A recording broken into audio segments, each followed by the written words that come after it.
Welcome back to Sports Wrap. And what an honor and a privilege it is to have when you say championship quarterback, Ohio State Buckeyes. It was 35 years that it took to get to that championship. And Craig, Craig Krenzel, tell us a little bit about what that meant to you. Because sometimes when you achieve something like that, it takes a while for that to assimilate in and you really get a perspective on it. Now when you look back on it, what does it mean to you?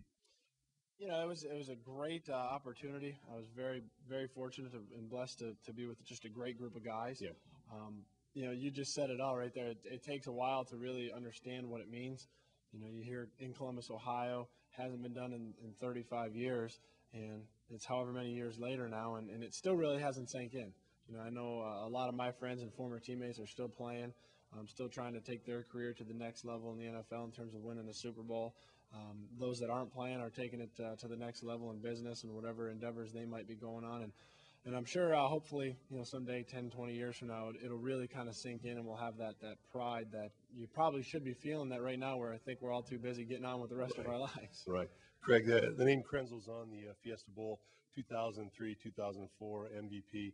You know, when I watched your performance in that national championship game, and it just struck me, and you did this all year long, but especially in that game, when you had to make a play, you know, the fourth down completion that you had to have, the run, you know, to get into the end zone. You were a guy that maybe statistically it wasn't always like lights out stats, but you were the guy who made the play when it had to happen. Were you always like that as a quarterback? Because that's something you can't teach. Yeah, I don't know. I just go out and I always just went out and played the game as hard as I could and had fun.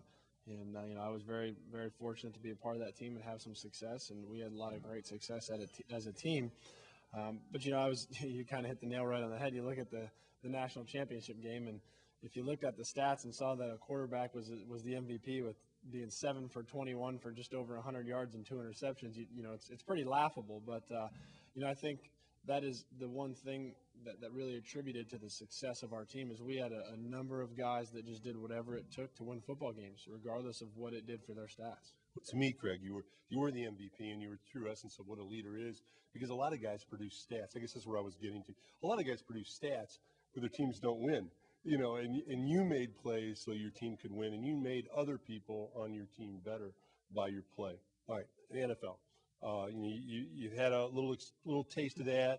I overheard your interview with Mr. Monroe and the Blade, and I know you're going to give that a shot again. Mm-hmm. You know, with your intelligence, with your ability to make a play under pressure, you know, is it just where you got to get in the right place, the right time, and the right system? Is that kind of what it is? Well, I mean, there's a number of factors that come into play when you're talking about the length or the success of somebody's NFL career, and you just hit a couple of them. Obviously, you have to be talented enough to play at that level, which you know I feel I am. You know, obviously, there's many more that are more talented at that level when you look at some of the guys that play in that league.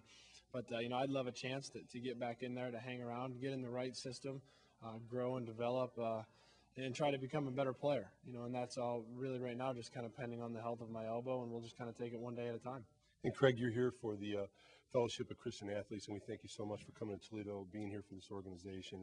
It's a fantastic organization, and they help kids. What does it mean to you? Because I know you're a giving guy. That you know, people call you, people ask for your time, and you're a guy that gives back. Have you always developed that philosophy? Is you know, give us your feeling on giving back.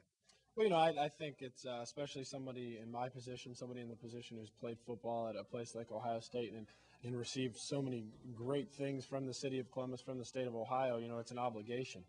In terms of being here tonight for FCA, it's you know, it's an obligation that extends far beyond anything that I've ever been given. You know, on this earth. You know, in the Bible, God commands us to give back and spread His message, and you know that's what we're here for tonight, and that's why FCA is such a great organization. I mean, they're there for kids at a young age to help them make you know, the number one decision in their life and to lead them to Christ.